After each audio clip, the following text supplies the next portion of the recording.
তো নমস্কার বন্ধুরা, সব কিছু গুছিয়ে নিয়ে চলে এসেছি রান্নাঘরে। আজ ভীষণই টেস্টি, মুখরোচক এবং ক্রিস্পি একটা কাটলেট বানিয়ে আপনাদের দেখাবো। এই কাটলেটটা বানানো কিন্তু ভীষণই সোজা। এই কাটলেটটা আমি সুজি আর আলু দিয়ে বানিয়ে দেখাবো। তো আমার প্রত্যেক বন্ধুদের কাছে অনুরোধ রইল, আপনারা রেসিপিটি প্রথম থেকে শেষ পর্যন্ত দেখুন, আপনাদের খুব খুব ভালো লাগবে।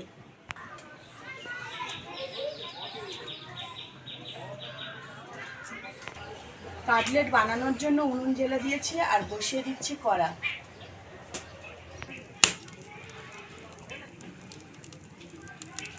কড়া গরম হয়ে গেছে, কড়াতে দিয়ে দিচ্ছি 1 চামচ মতো সাদা তেল, দিয়ে দিচ্ছি অল্প একটু কালো সর্ষে,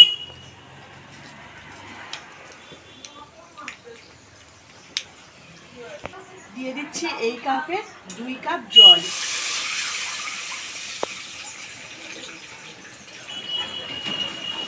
আমি এই কাপের 1 কাপ সুজি নিয়েছি, তাই এই কাপ মেপেই 2 কাপ জল দিলাম।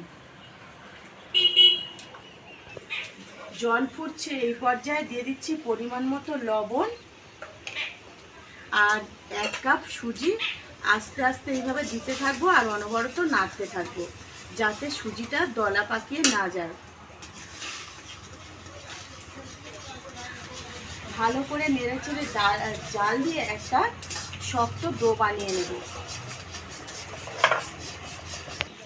তো সুজির ডোটা কিন্তু আমার তৈরি হয়ে গেছে, আর ঢাকা চাপা দিয়ে 5 মিনিট আমি এটাকে নামিয়ে রেস্টে রেখে দেব।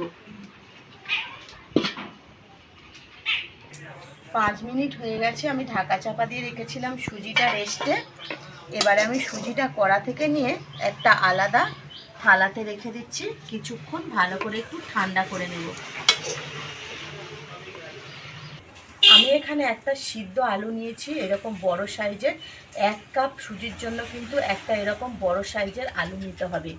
আপনারা মাঝারি সাইজের দুটোও নিতে পারেন। তো এই আলুটা এবার গ্রেটারে করে গ্রেট করে দেব সুজির ওপরে।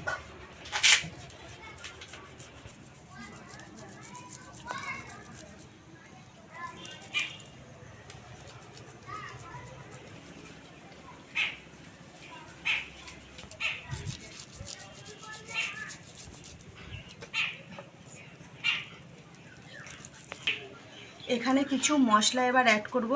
তো এখানে দিয়ে দিচ্ছি স্বাদ মতো লবণ, সুজিতে আগে থেকেই লবণ দেওয়া ছিল, সেই পরিমাণেই লবণ দিলাম। আর দিয়ে দিচ্ছি একটু চালের গুঁড়ি,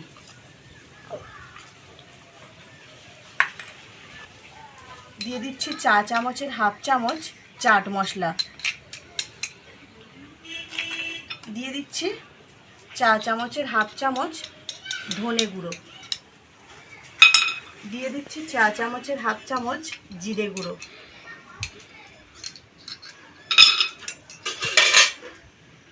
দিয়ে দেব 6 থেকে 7টা কাঁচা লঙ্কা কুচি, দিয়ে দেব 2টি মাঝারি সাইজের পেঁয়াজ কুচি,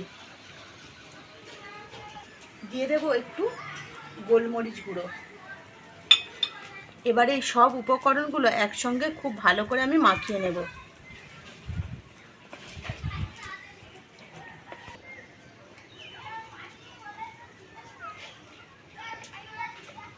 দিয়ে দিচ্ছি 1 চামচ মতো সাদা তেল, দিয়ে খুব ভালো করে এটা মেখে নেব।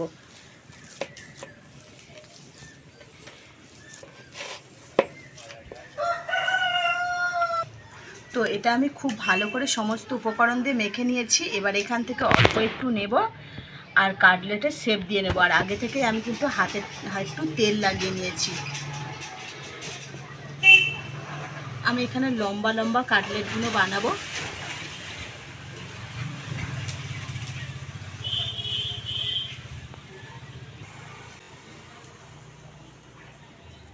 তো দেখুন, এখানে কিন্তু আমি একটা কাটলেটের শেপ দিয়ে নিয়েছি। এরকম লম্বা করে আমি সব কটা কাটলেটের শেপ দিয়ে নেব।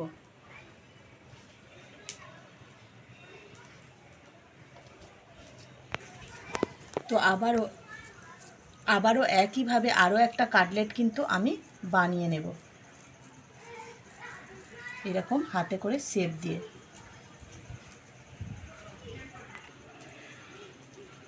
তো তো আরও একটা কাটলেটের শেপ আমি সুন্দর করে দিয়ে নিয়েছি। তো বন্ধুরা দেখুন সব কটা কিন্তু আমি কাটলেটের শেপ দিয়ে নিয়েছি। এবার একটা ঘোল বানিয়ে নেব। এখানে নিয়ে নিচ্ছি 2 চামচ মতো ময়দা আর নিয়ে নেব 2 চামচ কর্নফ্লাওয়ার।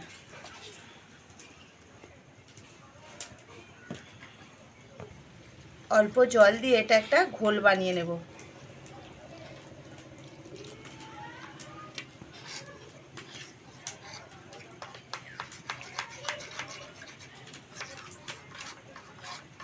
তো এইরকম একটা পাতলা আমি ঘোল বানিয়ে নিয়েছি কর্নফ্লাওয়ার আর ময়দা দিয়ে। এবার এখান থেকে একটা করে কাটলেট আমি নেব, ঘোলের মধ্যে দেব, এইভাবে তুলে নিয়ে এখানে বিস্কুটের গুঁড়ো নিয়েছি, বিস্কুটের গুঁড়ো এইভাবে একটু লাগিয়ে নেব। তো একটা কিন্তু আমার কাটলেট তৈরি হয়ে গেছে। এইভাবে বানাবো আর তেলের মধ্যে ভাজতে দিয়ে দেব।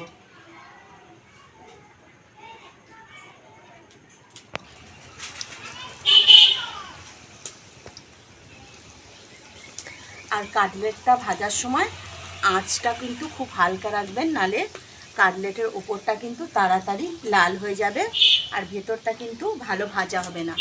তো এইভাবে কিন্তু তেলের মধ্যে দিয়ে উল্টে পাল্টে আমি ভালো করে কাটলেটগুলো ভেজে নেব। এইভাবে হালকা হাতে নেড়ে চেড়ে এগুলো সুন্দর করে ভেজে নিতে হবে। তো বন্ধুরা এই কাটলেটগুলো কিন্তু আমি সুন্দর করে নেড়ে চেড়ে লাল করে ভেজে নিয়েছি। এবার তেল ঝরিয়ে কাটলেটগুলো আমি তুলে নেব।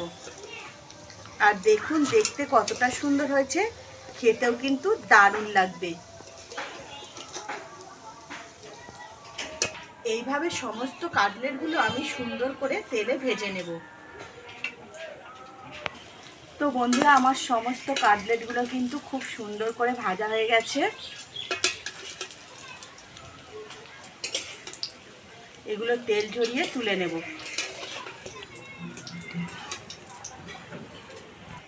তো বন্ধুরা দেখলেন তো কত সহজেই তৈরি হয়ে গেল সুজি আর আলুর কাটলেট। আপনারা সকালে কিংবা বিকেলে কিন্তু এই কাটলেটটা বানিয়ে খেতে পারেন, খুবই ভালো লাগবে। আর কাটলেটটা কতটা মুচমুচে দেখুন, ওপরটা কিন্তু একদম মুচমুচে আর ভেতরটা কতটা সুন্দর দেখুন নরম। এই কাটলেটটা খেতে কিন্তু অপূর্ব সুন্দর লাগবে।